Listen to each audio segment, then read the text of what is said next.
It's fair to say that the Assassin's Creed 2 trilogy is one of the greatest gaming trilogies of all time. Also known as the Ezio trilogy, it's an amazing mix of parkour, history, fluid combat, and science fiction. Today's video covers the first game, aka Assassin's Creed 2, but I will be playing the other two, don't you worry about that. So let's get started, and beware, spoilers ahead. The Assassins and Templars, using a tech company called Abstergo as a cover, are locked in a multi-millennia ideological battle. Desmond is rescued from his high-tech Abstergo prison by Abstergo scientist Lucy, who is actually a double agent working for the Assassins. But before the rescue is done, he's crammed in the Animus one last time, a piece of tech that lets people live out the lives of their ancestors through memories stored in their DNA. I witnessed the birth of Ezio for the birth of an assassin. Then it's time to hightail out of this place, for real, and beat up a truck ton of guards for Arrivederci Abstergo. In the assassin's safe house, I meet Sean, who doesn't really matter, and Rebecca, who also doesn't really matter. Desmond is then crammed into a new Animus so that he can become an awesome assassin, and I earn Welcome to the Animus 2.0. Don't worry, I will have to put some effort into these trophies now. Ubisoft Club Action complete, Ezio Collection installed. It's time for Desmond to live out the life of Ezio Auditore da Firenze. Whilst running towards this absolute scumbag to beat the stuffing out of him, I earned the Lightning Strike trophy for sprinting 100 meters. Then, as I was fulfilling my postman duties, I bump into the first feather of the game. I'm going to use a map I found online to find these as I go, as it means that I don't have to do too much backtracking later on.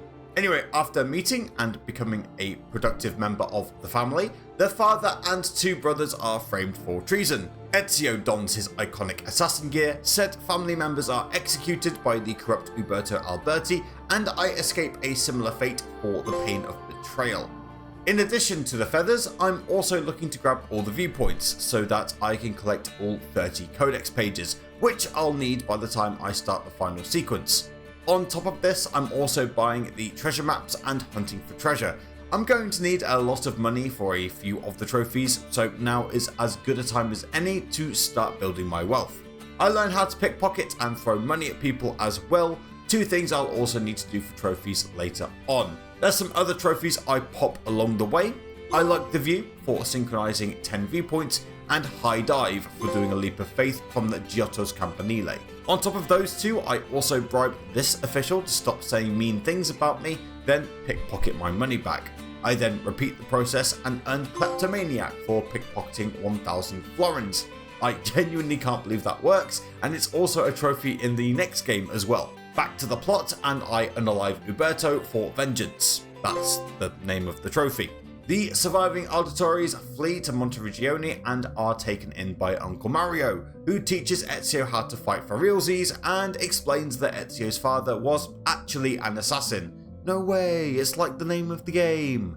And he was murdered because he uncovered a Templar conspiracy, and so begins Ezio's vengeance tour, starting with Patsy Jr., who is the next to fall by my blade and exit the sun, enters my trophy cabinet. With the game opening up, there's some more side stuff to do. I find all 8 statuettes in Monteriggioni, for example, for Mythmaker, and start pouring some of my wealth into the village so that it can generate even more money for me. The more I invest, the more I collect to display in the village, and the higher the stronghold value becomes, which I need to really jack up as soon as possible. I renovate my first building for Handyman, the 12th trophy of the run. And speaking of 12, if you're enjoying what you're seeing, could you do me a huge favour and join my 12th subscriber by subscribing to the channel? The more people that watch the videos and support the channel, the more energy I can put into this project and the faster I can put videos out. In fact, when this channel hits 500 subscribers, I'll release my Black Myth Wukong Platinum run. Back to the game, and back to Florence, where I buy a painting for a different trophy later on, and tackle this enemy Borgia Courier for Mailman.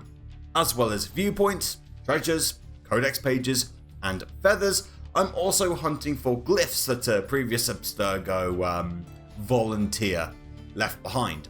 I earn Tip of the Iceberg for finding my first glyph, and then solve the corresponding puzzle for a piece of the puzzle. Back to the plot, and as I meet new characters, the first tomb of the game also reveals itself. The tombs are some of my favourite levels, not just in the game, but in the series as a whole, simply because the added puzzle element gives the parkour running meaning and the biggest test of skill this game has to offer. Oh, and completing all 6 tombs gives you the best reward in the entire game, but I'll get to that later. I complete the first tomb, the only mandatory one for plot purposes, for the Undertaker trophy. Then Patsy Sr. meets the same fate as Patsy Jr. after a short chase, earning me Bloody Sunday. Thanks to inventor extraordinaire Leonardo da Vinci, I can now poison my enemies. I put this to use straight away by poisoning this poor chap, and then air assassinating him for Doctor. There's also some side missions to do, and I don't have to do too many, thank goodness.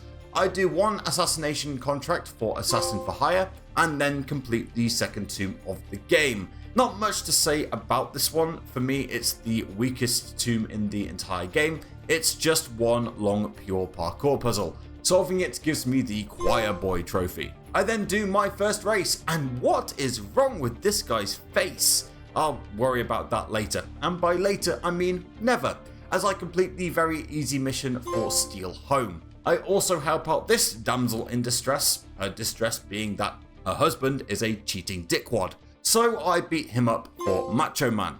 Back to the plot in Tuscany, and I get in a bit of trouble with the bunch of city guards. I leave a lot of litter, so I do my bit to clean up the area by dropping 5 dead bodies in the same bale of hay, unlocking the Street Cleaner trophy. I then decide to pay people off so that they never speak of this again, tossing 300 florins on the floor for Man of the People. With that out of the way, the third tomb of the game is also here, in the form of the Torre Grossa. In addition to the parkour, I also get to pick off the guards one by one, like an absolute chad. I eventually make it to the top of the tower and earn I can see your house from here. Now, one of the plot missions here involves a lot of enemies, and I'm given some free smoke bombs to incapacitate them. I take advantage of this incredibly generous offer by killing 10 enemies in one combat without being hit. I earn no hitter as a result. Ezio is known to be a ladies' man, and I let his base instincts take control as I hire a ton of courtesans, or prostitutes, or whatever, until it gets to the point where I've paid a total of 5,000 florins for their services, and in exchange I receive Red Light Addict. Eventually I kill everyone the Patsy hold dear, and then the last surviving member of the family, Old Man Patsy himself. Well, actually this guy does 90% of the work for me, but I land the killing blow, so there, and I get the conspirators. The next stop on my tour of Renaissance Italy is the mountains, where I help Leonardo shake off some intruders, literally. Then it's time for Forlì, where I dye my robes Wetlands Ebony, then Wetlands Ivory for perfect harmony. After messing about with that, it's time to do some more tomb raiding in Rocca del Ravaldino. For the record, I know my pronunciations are somewhat lacking. I don't speak a lick of Italian, so apologies to anyone who does. Your ears are probably bleeding at this point, aren't they? Anyway, after a lot of wall climbing, beam jumping, and a tiny bit of speed running, I complete the tomb and the prison escape trophy goes ding. Before I go any further though, I've reached the halfway point of the feather collecting, and I turn in 50 feathers for a powerful weapon to appear in the shop. Despite being super expensive, it's totally worth it, and Hammer Time makes the combat missions a gazillion times easier because it just hits so damn hard and so damn fast. On top of that, I also learn 2 combat skills, the Pocket Sand technique and the long weapon sweep, both very important for this run. I rescue yet another damsel in distress, who may not have been a damsel, or in distress, and I earn an unexpected journey as Ezio and Leonardo head to Venice. Before any more fun can commence though, Desmond is put through his paces to see what he's learned from Ezio so far. Despite seeing dead people, he passes with flying colours and then passes out. He gets to see Altair from the first game and Maria from the first game get it on, and that gives me the bleeding effect. I arrive in Venezia, or Venice, and learn to climb leap from Rosa at the very first opportunity to make the rest of the collecting and parkour an absolute breeze. Speaking of collecting, I buy a painting in Venice, which together with the one I bought in Florence, earns me Art Connoisseur. Remember the pocket sand technique I learned about 30 seconds ago? Well, it turns out it's actually quite difficult to pull off. But eventually, after many failed attempts, I managed to stun 4 people at the same time for Mrs. Sandman. But wait, there's more. I grab a spear from this loser and execute another unnecessarily difficult technique by knocking over 5 guards at the same time with one sweep for the sweeper trophy. And incredibly, that's the last combat related miscellaneous trophy of the game. Let's move on. Ezio has set his sights on the Barbarigo family and kills one of them in his own palace, getting me the Merchant of Venice. Tomb number 5 is next on the menu in the form of the Basilica di San Marco, and this, in my opinion, is actually the easiest of the 6, simply because it's made up of 4 short parkour sections as opposed to one long boring section. I say boring, none of the tombs are actually boring, it's just a nice way of mixing it up so it's not too samey. Tomb raided, hallowed be thy name, is the name of the trophy. Then I get to pilot one of Leonardo's incredible flying machines, and I kick a guard off a roof during the flight sequence for Fly Swatter. I'm sure Leonardo's machines will continue to be used for good throughout the series. Oh look, another Templar murdered in a palace again. How original. Down he goes, and the impenetrable palazzo is mine, as is Podesta di Monteriggioni for reaching 80% of its total value. It's funny, usually it's a building upgrade that does it, but in this instance, it's the portrait of the victim that I got for completing the sequence. Then it's time for the final tomb of the game, the Santa Maria della Visitazione. I hope I got that right. The final parkour section is really satisfying to do if you can get it done on the first attempt and without falling into the water. Unfortunately for you, dear viewer, I messed this up and fell in, so you don't get to see that in action. But I did manage to complete it on the second attempt, even though I fell in once, and I earn 2 things. One is the Venetian Gladiator trophy, and the other is back in Monteriggioni in the form of Altair's armor. The best armor in the game, and the only armor that doesn't degrade when it's damaged, so no need to repair it. I shoot a man in plain sight and get away with it because Renaissance Italy has never heard a gunshot in its life, and earn Masquerade. The glyph hunting and solving finally comes to an end, and after solving the 20th and final one, there's an awesome video depicting Adam and Eve escaping enslavement, which has a massive impact on the overall lore of the series. I'm not going to show the video because there's some nudity and I don't want to upset the YouTube overlords, but I strongly recommend you look it up. After that bombshell, I receive Vitruvian Man. I rescue Bartolomeo, my personal favourite ally in the whole game, and stabby stab a couple of runaways for Bianca's man.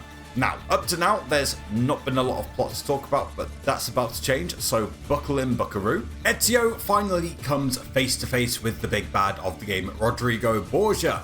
They have a minor disagreement over a powerful artifact, known as a piece of Eden, called the Apple, which can open a vault and give some godlike powers.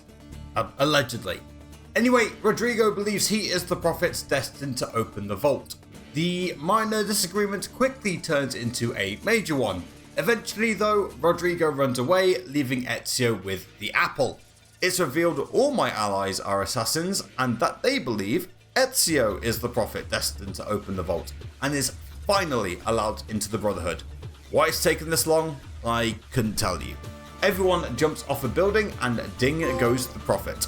Now, there's some cleanup that I need to do before the endgame, so let's get on with it. I collect all 100 feathers and earn in memory of Petruccio. Then back in Monteriggioni, I buy all the armor, pouches and belt upgrades in the game for Victory Lies in Preparation. Finally, I hand in all 100 feathers and get the Auditore cape from Ezio's mother Maria, which I proceed to wear in every single city, including the mountains, for Show Your Colours. I then do sequences 12 and 13, which were optional DLC in the original release, but mandatory in this one. They're the weakest part of the game, not particularly fun to do. Oh, and there's no trophies either. All you need to know is that Ezio loses the apple and gets it back. Rodrigo is now Pope, so Ezio heads to Rome. Having collected all 30 codex pages left behind by Altair, the team knows that Rome is the location of the vault. It turns out that the papal staff is also a piece of Eden, and Rodrigo and Ezio have an artifact off. Rodrigo edges round 1, but Ezio secures the knockout in round 2, choosing not to unalive Rodrigo. I'm sure that's a good decision that will have no dire consequences later on. Anyway, that's the 14th and final sequence done and dusted for the vault. Now, it turns out the vault contains a message from God, except it's not God, but the first civilization, or the ones who came before. There's many names for them, it gets confusing, but in a twist, though he is the prophet, the message is not for Ezio, it's for Desmond. The end of the world is coming in the present day, in the form of a solar flare. Get to a vault and help prevent it. Back in the present day, and the assassin safe house is no longer safe. Desmond and the gang fight Abstergo grunts who have descended on the hideout in the credit sequence. Their leader Vidic bravely runs away, and I get an old friend returns for completing the game, which is the 50th and final trophy, and Master Assassin is mine. Thanks for watching, check out this video that the algorithm has recommended you.